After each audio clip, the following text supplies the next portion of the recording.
We've got a BlackBird sampler. Now, some of you may have had BlackBird cigars. I want you to buy this, take the bands off, smoke them. They've changed the way Dominican cigars taste and smoke. Truly, BlackBird did that with the man that I'm about to introduce you, okay?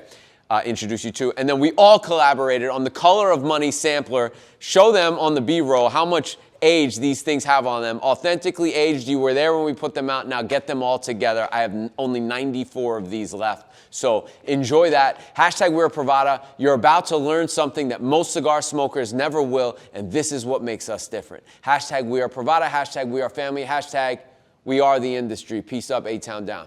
Okay, today is one of those very special moments, you know, in pursuit of the craft cigar culture, the craft cigar movement. You know, there are very few times where you get to interview people and speak with people that are that culture. The man with me right here, who I'm so honored to have with us, his name is Papo el Caballo, and he is known as Tabadom or Davidoff's best roller. He's the first person, and I think the only person, to be able to do 500 smokable cigars, like well-constructed cigars, in an 8-hour shift. It was 500, right? And he's a legend. Tabadom, for those of you that don't know, is the name of the factory that makes Davidoff. This is a factory that was started by Jopito Kellner and Henke Kellner. And the Kellner family, and Eladio Diaz was the master blender there. Now, during those times, he was known as the best roller at the factory. Since then, he's become a master blender. He's created all of the works with the Santana brothers at BlackBird Cigars. And for those of you that are in the know, BlackBird Cigars, as far as Dominican cigars go, they really kind of changed the profile of the newer Dominican cigars coming out of the Dominican Republic, and they were really kind of had their ear to the ground on that change of, you know, what the current day smoker was looking for out of a cigar. So I'm really honored to have you here. Mucho gusto. Mucho gusto. Es mi placer. Es mi honor. So I'm gonna ask Vladimir some questions. I got Jonas and Vladimir, the two brothers that also run BlackBird Cigars, two other founders. And I want to talk a little bit about, you know, rolling. Like, what was the average amount of cigars that a blender would roll in an 8-hour shift? What's the normal amount of cigars? Todo está en la habilidad del artesano. En los años míos, en mi juventud.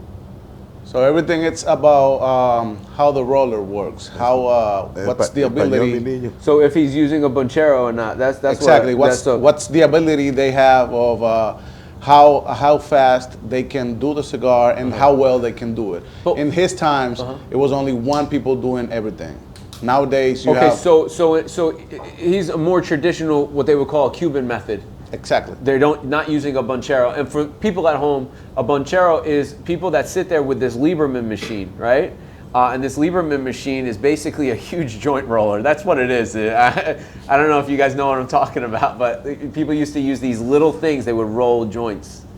Marijuana. Oh, yeah. The Lieberman is a big one. Exactly. Okay, that is, just want to throw that in there. That is a basically what it is. It's you bunch the tobacco, you put them in this thing, and then you do that. That wraps the binder around it, or that just bunches the leaves? That wraps the binder. Yeah, okay. And then so we take it off of there, and then you have the roladero.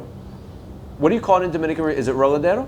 Pegador. Pegador. Pegador. That means it attached the wrapper to. They attach the wrapper to. Yeah. Okay. And they are the ones that finish the cigar. Now, Cuban rollers don't use a buncher. Nicaragua does. Now Dominican does.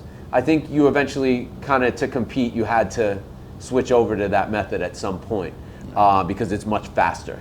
Yeah. Right? So for back in that time, to be able to roll 500 cigars in one 8-hour shift without a bonchero, it's absolutely phenomenal. What year is this going on? What year? En los años 80. In the 80s. Back in the 80s. 80. And this is at Tabadom? Yeah. at Tabadon? Tabadón sale de la tabacalera. Because there was a factory called Tabacalera, and then Tabadon came out of Tabacalera. Okay. Okay. And who ran Tabacalera? Tabacalera. ¿Quién era el propietario de Tabacalera? La tabacalera pertenecía al Estado, pertenecía al gobierno, pero It había used to be a algo- government entity. Did they make cigarettes there too? Hacían cigarrillos también. las dos cosas, Both, porque yeah. era una compañía de Both. cigarrillos y una de puro. He said both? Yeah, he said both. Sí. Yeah. Yeah, I had heard that, and I've had a lot of people telling me, hey, you know Davidoff, you know, that factory made, but that was just the factory itself. Now it becomes Tabadon. And then through the 80s, this man is working there. Jopito Kellner? Jopito Kellner, Okay. Nero Henky, Kellner, sí. Leo Reyes. Sí, Eladio Díaz, Eladio eran Díaz. los tres más, pero Eladio Díaz pertenecía, eras encargado de lo que era la planta de la tabacalera, porque la tabacalera habían dos, había Costaza y La Banera. So Eladio Diaz was in charge of Tabacalera, of the production. So then he moved with Kellner to Tabadon. Okay. Okay, I didn't know that. That's cool. And Jopito was there first at Tabadon, and then he brought Henky in just a little bit after that, right? He was in Colombia, I believe, Henky?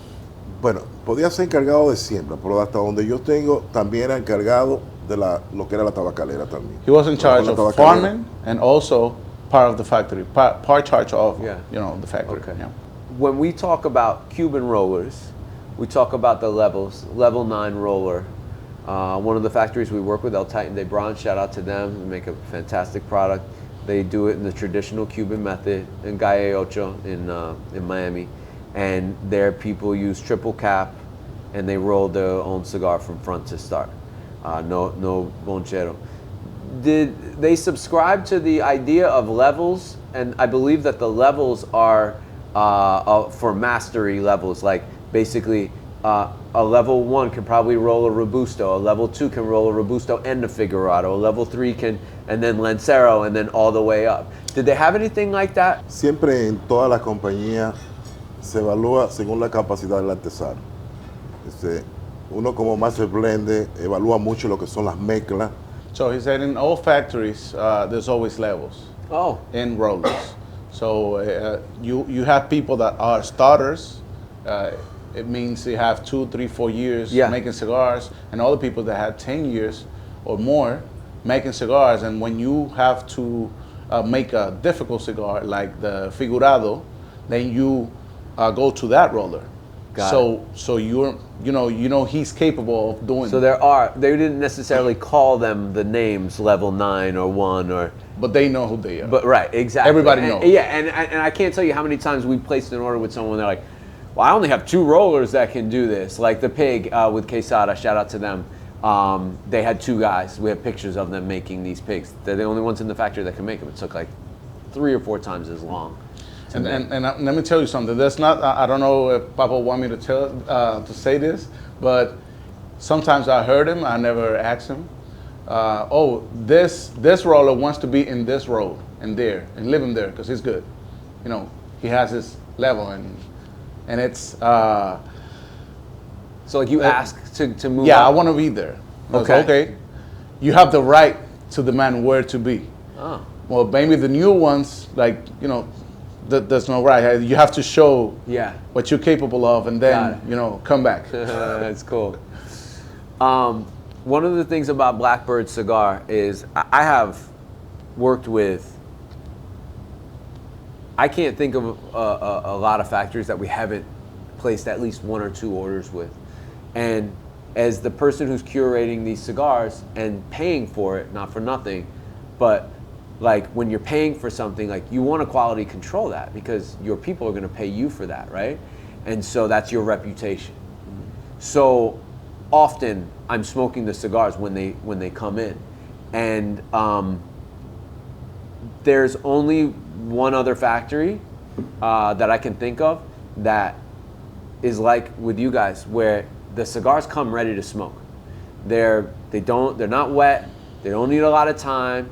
We had one time where we had like one little there was one, we were being perfectionists here because we know it's all on the line, so we didn't, we got rid of those, somewhere else, but they didn't go in the club. But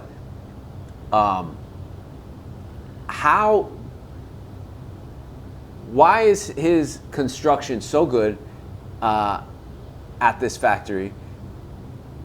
And what is, I don't want him to give away trade secrets, but what is some of the reason why we see a lot of bad construction? For instance, waving, or when a cigar turns off all the time. Si la pregunta es para mi persona, yo considero que la calidad de hacer un buen puro está aquí. But not every roller has passion and love. So how do you train these people? That's where he said something about it. So there's a lot of things you can do about quality control. Mm-hmm. He wakes up at 5 a.m., hits in the factory at 5:30. He has his help of his sons, and they followed his leads. Okay. But there's one thing that not everybody has, is you have to make the cigar with passion and thinking about reputation. It's not only about making profit. Profit Right. is going to come sooner rather than later. But Especially. your reputation, you have to spend a lot of time to get a level of reputation, but you can lose it right away. So- This is a common trait amongst the best cigar manufacturers in our industry. Yep. They love it, they're passionate about it, and they're up early working on it. So it's like about with his team and our team, it's about culture. It's not about just making a cigar because I want to make 500 cigars a day. Like, I have to do it because that's what he taught to the rollers and Yeah. his sons and the whole team. Okay, so it's contagious. It comes from the top, and, Exactly. and corporate culture comes from the top. There's no question about it. So, in a fast way, I want to describe to people at home why does a cigar wave? Why will a cigar wave? Tell us that. Todo está en el tiempo de añejamiento que tenga el tabaco. Porque tú puedes hacer un puro y tener un tabaco como ese, tener un tabaco que tiene añejamiento. Pero si hay una de las mezclas, que el cigarro no está completamente curado, So it's all about fermentation. If you have a 4 tobacco blend cigar and you have three really good aged tobacco, fermented tobacco, and then you have another one which is not that fermented, you're gonna have a slow problem. it up.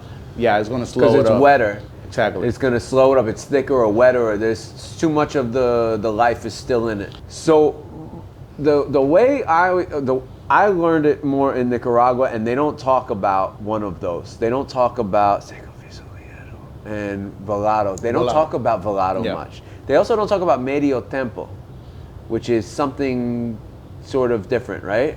Él dice que no habla mucho en Nicaragua del volado y del medio tiempo también. Is it real? Is Medio Tempo real? Or is it just a nice thing? ¿Eso es that un someone nombre made que up? le tienen o hay un cigarro medio tiempo? Es un tabaco medio tiempo, un perdón. tabaco medio tiempo, vamos a suponer. Se le dice el volado porque es la primera hoja que nace y se da bastante grande.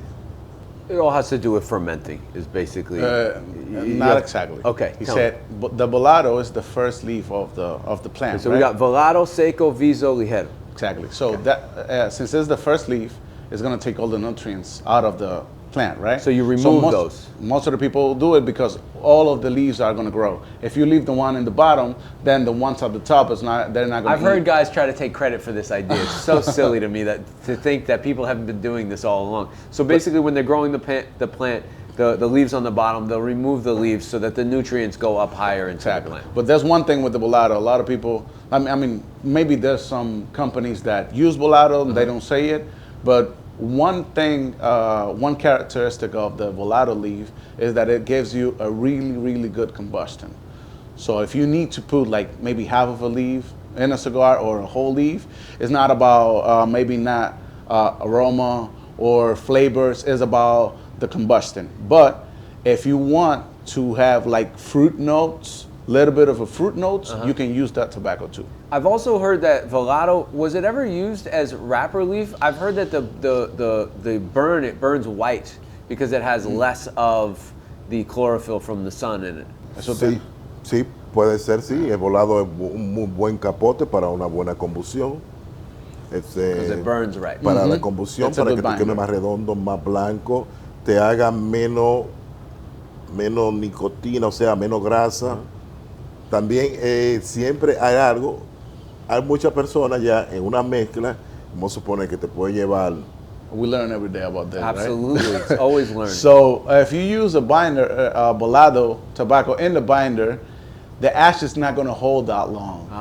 It's just going to be 1 inch, maybe 2 inches. It's not a very thick, durable Exactly. leaf. That's why Yeah. it burns so quickly. Exactly. So you use that somewhere in the blend, not in the middle. The ligero always goes in the middle, right? Siempre, ligero siempre En el medio. medio. Sí, okay. Yeah. For the burn, the cone shape. Yeah. Exacto. Okay. So the real questions that I have are about. I can clearly see why a really good cigar roller can become a great master blender, especially when they're working with people like Eladio Diaz and Henke Kellner, and the list goes on. The people that came out of Tabadome are an all-star list of tobacco players. This was the first, and I can't stress this enough, and this is why Davidoff as a brand is important. It's not the same anymore, but it's still important. They were a huge part of cigar history because Cuba was it. And they made cigars in Ybor City, but they also, well, not, by then it was kind of fading out, but they were all using Cuban tobacco. And Davidoff was known as a great Cuban cigar. And so when they left and endorsed Dominican Republic next, that made this factory have a high level, Expectation. luxury, high esteem. This is going to be a good cigar because this guy, Zeno Davidoff, said, I'm tired of Cuba, I'm going to Dominican Republic. And it had nothing to do with the embargo, by the way. It was years and years and years later. And he picks this factory. Now, I've been told that Joe Pito was the one that sold him, that was kind of his deal. Like he would entertain people and get people, he got them to want to use their factory. But Mike, I have a few questions. One of the questions is as follows. What were the blends he was using when he first started at Tabadome or Tabacalera? And are they still using these blends now? I guess let's just start with what the blends were. What was the original Davidoff cigars? What kind of, give us some idea. Was it purely Dominican with a Connecticut? What was the binder, the wrappers, the fillers? I know it was originally Connecticut shade, not Ecuadorian Connecticut shade. Talk to us about that. Los tabacos han cambiado un poco ahora en lo que es, anteriormente usaban o los dominicanos, cubanos, que ahora le dice piloto, pero era cubano, eran los dos tabacos. He said back in the days, it's still difficult. I just want to stop. People at home, you have no idea. You have no idea how important this stuff is. You have no idea how much I'm just going to say it, how much we've been lied to, how much people would just tell you it's this, it's that, it's this. They make a great story. People have accused me of making great stories, but I'm getting the stories directly from the source, okay? So I have to believe those people. They're the ones making it. But let's be honest, in the world of commerce, which we're coming out of, cigars have been about making money. They'll say and do what they need to do to make those cigars sell. Yep. We're getting the inside scoop from the employee. This is like having someone that's on the phone call that hears the real secrets. And this is phenomenal. So sorry to interrupt, but I just want people to understand how important this is. No one covers stuff like this, and I'm just lucky to be able to learn this stuff so that when I speak to more people, when I go into factories and I speak to people, they listen to the things that I repeat from, and they're like, how'd you know that? So this is the good stuff. That's all. Okay. So back in the days, it is so hard not even to become a master blender, but a supervisor. It used to be harder to become a master blender than going to MLB. We play a lot of baseball. Yeah. In the yard.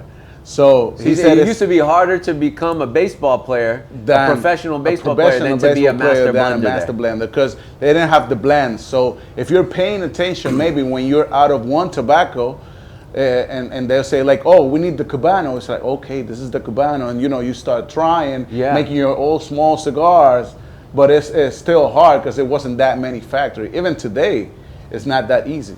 Yeah. But and he also said they used to only use two tobaccos. The Cuban tobaccos. Piloto Cubano. No, just that's Cuban a hybrid. Cuban tobacco. Yeah. Okay, so this is grown in Cuba. Exactly. And Olor Dominicano.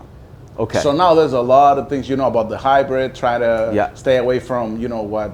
And they didn't have wrapper leaf in Dominican Republic. The Dominican Republic, Fuente, that's their claim to fame, is that they were the first people to grow wrapper leaf in Dominican Republic. So he hasn't answered one question that I want to know. Yeah. About the blends. Yeah, what were the he's still blends? using it. Nunca la he dejado atrás. He has never Porque forgotten de ahí es que sale todo. his old blends. So Ese- everything's coming out of whatever he started with. No te voy a negar que los híbridos a veces ponen medio loco a uno, por eso yo soy de lo que digo, que el mundo del cigarro nunca podemos decir, no la sabemos toda. ¿Por qué? Pero la It's out parte... there for when. There's just one thing about the hybrids. Uh-huh. And one thing that people cannot say in the tobacco world, oh, I know everything. Because all the hybrids, you get always a new taste, new flavors, and then you're going to start to blend again to, have the So right... there's constant new things. There's constant new things yeah. coming up, agronomist engineering. So when they first started, it was just Cuban tobacco and olor. En esos tiempos estaba mucho tabaco, vamos a suponer. Porque en esos tiempos tú tenías lo que era chagodía, que es un derivado de lo dominicano. So he said back in the days you used to have more nutrients in the tobacco. So you don't even need it 5 different type of tobacco to make a great cigar. Uh-huh. He said with 2 and 3, we were doing amazing cigars because he had everything that we needed back then. Okay, now, was he still at Tabadom when Davidoff came in? No, ya yo había salido, ya yo... You left already. Sí, cuando compra Davido, sí, yo todavía estaba en Tabadón. ¿Qué tiempo duró? Y trabajé muchos años para Davido. So yeah, he said when they bought, he misunderstood. So yeah, he worked for a couple more years after Oh, they so bought. he did work for a couple more years once Davidoff took over. Now, the Davidoff blends, what type of tobaccos, the original Davidoff blends? Claro, el cubano, Cuban, se trabajaba los dominicanos. color dominicano. Había unos tabacos que eran muy buenos, que un señor que de Villa González se llamaba Carbonel. Carbonel tobacco that used to be famous. What is that? Él It's hizo, a family that's the only family. Carbonel, like Italian, Carbonel. like, yeah. It's a tobacco with a lot of veins. So all no right, le so he llegaba- was trying esos to viejos get tenían deep, mucho respeto, but he wow. didn't have all the information. So Carbonel family, they call it the same way to the leaf. So they did something with a Lord Dominicano and another tobacco that he said out of respect he don't want to really say Yeah, everything. okay, that's fine. But they were also using that. ¿Qué otro tabaco utilizaban allá? no había tabaco de ahí. Incluso He con said that was the ya main cuando thing. Davido The main viene, tobaccos were there. era que vienen ya las otras So mezclas. they were using Claro wrappers? Que se estaban utilizando capa clara. En ese tiempo se usaban capa clara. Pero mucho o poco. Mucho. De esto era lo más, era Connecticut Share. La mayoría de los cigarros. The most of the O sea, cigar sí, were Connecticut cierto. shade. Okay, Estaba but they had some el- Claro because el that's where they derivado. came from. Exactly. Okay, and so the Connecticut shade was from Connecticut. How does he feel about the changing of using the Connecticut wrapper from Connecticut versus using the Ecuadorian Connecticut? ¿Cómo tú te sientes de I've cambiar? heard multiple people Yeah. say conflicting things. It's better in Ecuador. It's better in Connecticut. It was terrible in Connecticut. No, it's better in, so. ¿Con cuál tú prefieres trabajar? ¿Connecticut shade o Connecticut de Ecuador? Bueno, ¿Y ya. por qué? Tenemos, lo primero es que no voy a hablar mal de la siembra de Ecuador. He said he don't want to porque say no ha nothing ayudado bad mucho about the crops, but a nivel de rendimiento por lo que se ha convertido en mercado. Okay, so you have more Sí, que está nicotine fumando. and you have more of the feeling. Yeah. I actually noticed that the Connecticut shade is a little bit more bitter than the Ecuadorian one. That's what I've heard. And also you can see that the Connecticut shade is more Let me yellow. get him on camera. Also you can see that the Connecticut shade is more yellow than the Ecuadorian. Uh-huh. We actually use more of the Connecticut Ecuadorian, but the one that you just got because we've been getting more tobacco. We're growing. We are you know. This is Connecticut, Ecuador? ¿Qué Connecticut es? ¿Ecuador o Ese es Ecuador. that's Ecuadorian? Okay. And you have Connecticut from Connecticut? Sí, tenemos Connecticut actualmente en la fábrica de Connecticut. Connecticut ahora no tenemos, No. pero se ha puesto un poquito complicado, pero podemos conseguirlo. ¿Por qué podemos conseguirlo. complicado? Porque recuérdate que lo que es el Connecticut es más limitado. So es más limitado. they're limiting, you know, a lot of Es más big limitado. players getting the Connecticut shade. They buy it all. So the access is less. Yes. Y la siembra allá, tú sabes que Connecticut, que estamos hablando de Connecticut es grande, pero no compararlo con Ecuador a nivel de terreno y de siembra, de rendimiento, y hasta a veces de siembra más rápida. He's saying that whoever smoke a real good Connecticut premium, he say nobody is going to smoke something Dile else. que That's why es. that's Okay. his personal okay. opinion. Okay. Porque Okay. todo fumador tiene un instante, una hora o hasta un problema donde quiere relajarse un poquito más rápido, fumar más rápido, que le dé menos, te distorsione menos lo que es el metabolismo del cuerpo. Y ahí cae una capa Connecticut. I want to bring this up because I know it's going to be very interesting to everybody is watching about the tobacco from Africa. Papo, tú solías trabajar con tabaco de África, Sí. pero tú me decías a mí que tú hasta te la comías. Me la comía como lechuga. He said he used to eat Used to the eat the African Cameroon. tobacco and it was great. Because of the sugars. ¿Por qué tú te lo comías? ¿Por qué? Pero la quema es preciosa. So he said it's a tiny leaf, but the burn was great. Continúa, papá. Pero, ¿qué sucede con el Camerún? El Camerún es, vamos a decir, que dentro del mundo del tabaco es como un vegetal. Chopito. Oh my God. Okay.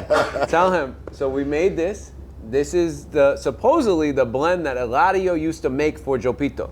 Jopito would smoke them in a 4x42. We made it in a 6x46 to make it a little more accessible to the market. But we were able to find the original tobaccos, and we even were able to, which very few cigars have been able to do, is get the African Cameroon. Eso es capa de África de Camerún. Que esa era la liga que le hacía el día para Jopito, dice él. Y él quiere que tú. You want him to light it? If he wants to. Que lo pruebe, papo. Ok. It's not my favorite cigar, I'll be honest. It's a unique smoking experience. I don't think our market is used to smoking Cameroon wrapper because we've once again been lied to in that sense. Most of the Cameroon wrapper is really Indonesian. I mean, you know. Papo, So, ¿usted se acuerda cuánto costaba la capa de África en ese tiempo? Lo mismo que cuesta ahora. Lo mismo. So I just Siempre ha asked him. sido la más cara del mundo. He said that African tobacco it used to be, and it's still the most expensive tobacco. it is leaf. the most expensive. En Yeah. aquel tiempo, solamente, en mi tiempo, solamente Camerún de They África. loved it. They loved it. Tabacalera. Eladio says the same thing. They loved it. Tabacalera trabajaba Camerún. He said only that tabacalera worked back in the days. Cameroon, real Cameroon. Okay. Cabarón la trabajaba. Ok.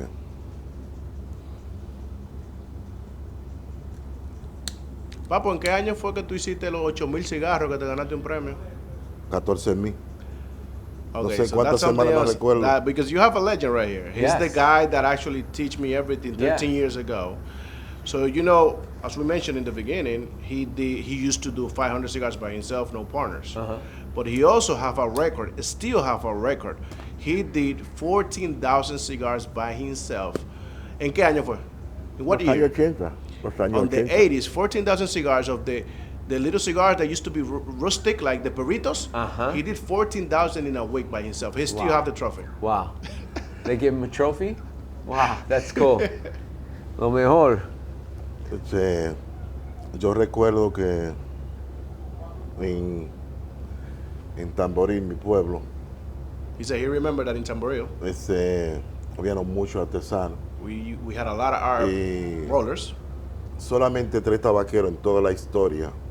He also used to make 30 by 5 and only 30 by 5. 30 by 5, and there were only 3 rollers that were doing that size, and he was able to do 800 a day Wow. by himself. And everything was perfect because, you know, when you have a 30 ring gauge, you can have a plug cigar, and everything and stuff Yeah. was. Wow. Muscle That's why memory. Eladio called him his best roller. Yeah. You can even ask Eladio, you will see. Yeah. I think lastly what I want to ask about is